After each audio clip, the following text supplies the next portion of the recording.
disclosure of data, Ireland is one example with Microsoft at the moment, Vanessa, and this lack of reciprocation is also an element. So the United States has an extraterritorial view of, I can ask for whatever I want from your country and you have to provide it, but don't ask me for anything because you're not getting it.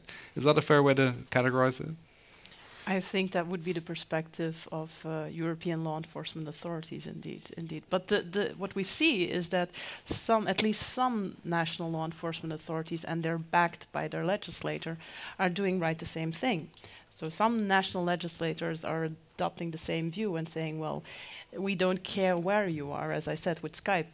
If you're providing services in our territory, we don't care where your headquarters are, you're subject to our legislation and you have to comply with that legislation. So in a way, they're doing the same. They call it's all territorial, and so they then don't have to go through the European or the AMLET solutions, which is much faster.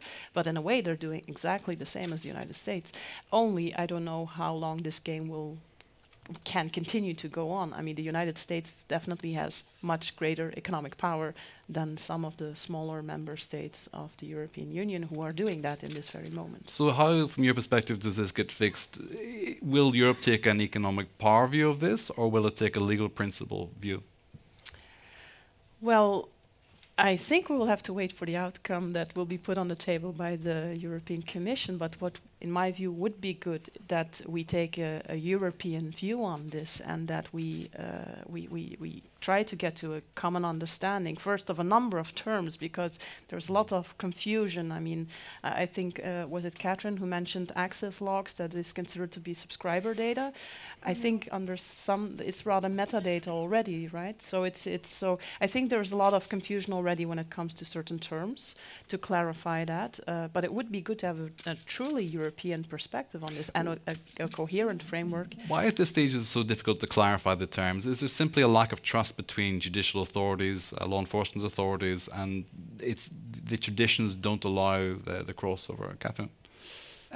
Well, I think one of the main challenges right now is that all this access to non-content data actually takes place under the US law, which allows for non-content data to be divulged by the service providers on what, from the US perspective, is a voluntary basis. So the law just says that, and then each provider has come up with their own policies as to when they disclose data, under which circumstances, what they require from foreign law enforcement authorities which come to request this data.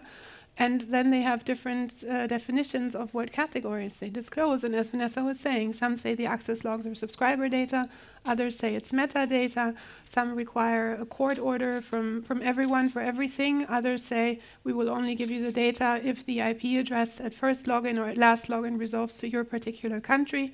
So everybody has come up with different standards. And of course, that's a big challenge for law enforcement, who have to basically learn this for every single service provider. But it's also a big challenge for the companies, who have to assess whether the request complies with the relevant national legislation. And that's a challenge.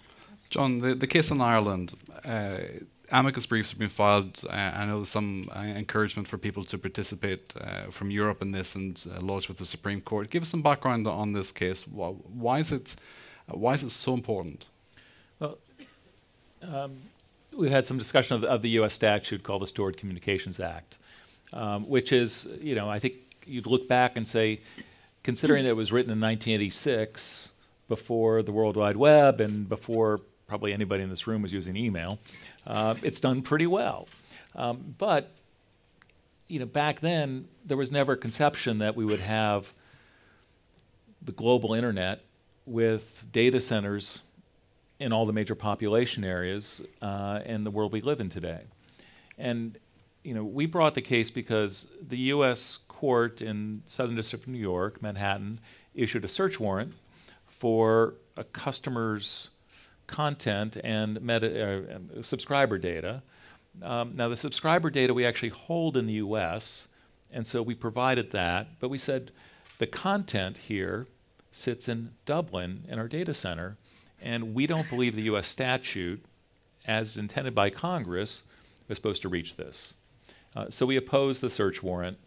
Long and short, the judge who issued it didn't really agree with our analysis. He said Microsoft's argument is simple. deceptively so, and then he went on in a roundabout way to trying to pick it apart. But the Court of Appeals for that part of the United States agreed with us and affirmed, ruled in our favor. Just recently, the Supreme Court has agreed to hear the case, and so now we're waiting for the government to file its briefs on the merits. There will be opportunities for Europeans to express their views, because if U.S. law reaches the content held by anybody who offers electronic communication services in the United States, so the subsidiary of European telephone companies, telephony companies, communications providers, all of their data around the world will be subject to U.S. court orders. And that seems excessive. Similarly, it's not a solution, right? In the end, we need the United States to get that data through agreement with other countries. And I think the best way to motivate the United States to step up and solve the problem is for the United States to lose this case.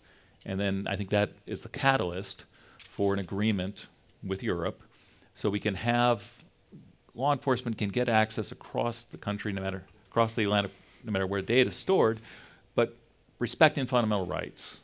And I think most customers, they're okay with the idea that law enforcement is going to get access to data at times, but they want to know that their rights of privacy and confidentiality and due process will be respected.